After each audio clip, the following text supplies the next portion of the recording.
قادیانی اپنے مذہب کو اسلام نہیں کہہ سکتے، قادیانی اپنی مسجدوں میں اذان نہیں دے سکتے،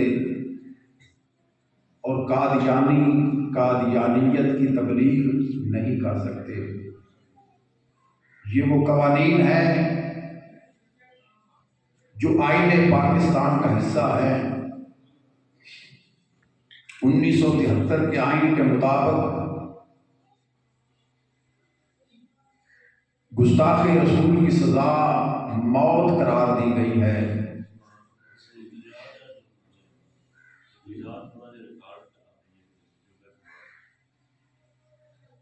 قادیانیوں کی سزائے موت قرار دی گئی ہے۔ اللہ جل مجدہ نے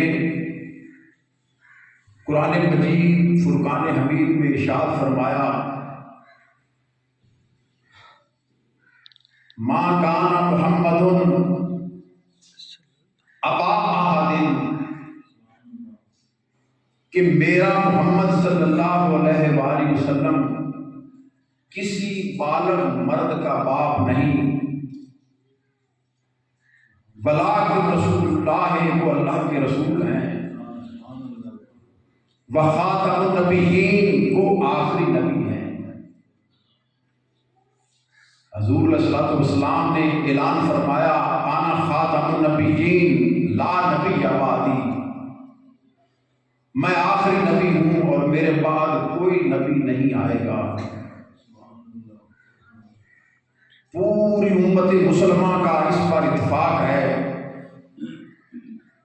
مشرق سے لے کر مغرب تک پوری روئے زمین کے مسلمانوں کا اس پر اجماع ہے کہ حضور علیہ الصلوۃ والسلام آخری نبی ہیں۔ اللہ جل مجدہ نے کائنات میں 1,24,000 انبیاء بھیجے۔ ہر نبی کی شان، ہر نبی مقید بالزمان بھی تھا، ہر نبی مقید بالمکان بھی تھا۔ جب نبی تشریف لاتا، جس زمانے میں آتا، جس علاقے میں آتا، وہاں کے انسان، وہاں کے اس کو ماننے والے اس کے حکم کے، اس کی شریعت کے، اس کے احکام کے تابع ہوتے ہیں۔